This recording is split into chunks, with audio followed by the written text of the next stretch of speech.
అందరికీ నమస్కారం. కొత్తగా మా ఛానల్ని చూస్తున్న వారైతే సబ్స్క్రైబ్ చేసుకోండి. పక్కనే ఉన్న బెల్ ఐకాన్ను క్లిక్ చేయండి. ఏ వస్తువుతోటి ఎప్పుడూ సంబంధం లేకుండా ఉంటుంది కనుక అమ్మవారు నిత్యముక్త. అన్నిటితోని సంబంధం బాంధవ్యం విడిచిపెట్టినది అని కూడా అర్థం. భక్తులు పలు రకాలుగా ఉంటారు. రాగద్వేషాలతో కూడినవారు, వాటికి అతీతులైన వారు, వీరు కూడా త్రిగుణాలతో కూడినవారు. తామసిక భక్తులు, రాజసిక భక్తులు, సాత్విక భక్తులు. భగవంతుడున్నాడనే నమ్మకం కలిగి జీవులను బలి ఇచ్చి మత్స్య మాంస మద్యాదులను దేవికి సమర్పించి తాము స్వీకరించి అదే ఉత్కృష్టమని భావించేవారు తామసిక భక్తులు. భోగాలతో అలంకారాలతో దేవిని సంతోషపెడుతూ తాము చేసే పూజలను గూర్చి బాగా ప్రచారాలు చేసుకుంటూ ఆడంబరమే పరమావధిగా భావించేవారు.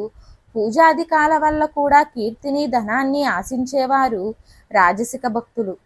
పవిత్రమైన మనస్సుతో అట్టహాసాలు, ప్రచారాలు, కీర్తి ధనాశలు లేకుండా, హింస లేకుండా తమ కోసం దేవీ పరితృప్తి కోసం పూజలు చేసేవారు సాత్విక భక్తులు. ఉన్నంతలో సాత్విక భక్తి ఉత్తమం, రాజసికం మధ్యమం, తామసికం అధమం. ఈ త్రిగుణ భక్తికి అతీతమైనది నిర్గుణ భక్తి. సర్వ చైతన్య రూప అద్య విద్య బుద్ధి ప్రచోదనం చేసేది అంతటా నిండి ఉన్నది అయిన పరాశక్తిని పరిమిత శక్తిగా కాకుండా అపరిమిత శక్తిగా భావించి సంసార బంధాల నుండి విముక్తి పొందిన వారు నిత్యముక్తులు అనబడతారు. జనకుడి లాంటి వారు ఈ కోవకు చెందినవారు. వీరికి దుఃఖం ఉండదు, కోర్కెలు ఉండవు. ఇటువంటి నిత్యముక్తుల చేత ఆరాధింపబడేది కాబట్టి అమ్మవారిని నిత్యముక్త అంటారు. జీవులకున్న బంధాలను వదిలేలా చేసి వీరికి బ్రహ్మానందం అందించడమే స్వభావంగా కలిగినది, అనగా మోక్షమిచ్చే తల్లి అని కూడా ఈ మంత్రార్థం. మంత్ర ప్రయోగం ఫలితం తెలుసుకుందాం. త్రాగుడుకు బానిసలైన భర్తలతో బాధపడే స్త్రీలు ఈ మంత్రోపాసన చేస్తే భర్తలు సరైన దారిలోకి వస్తారు.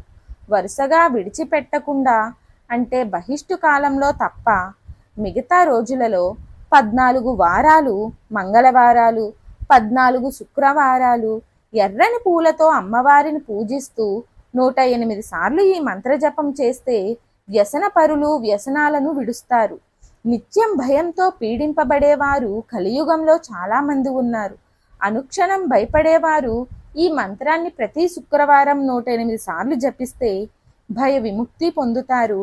పరీక్షా భయం ఉన్నవారు పరీక్షలకు వెళ్లే ముందు రోజు దీనిని 108 సార్లు జపిస్తే ఆ భయం పోతుంది. మంత్రమేమిటో తెలుసుకుందాం. ఓం నిత్యముక్తాయై నమః. ఓం నిత్యముక్తాయై నమః. ఓం నిత్యముక్తాయై నమః.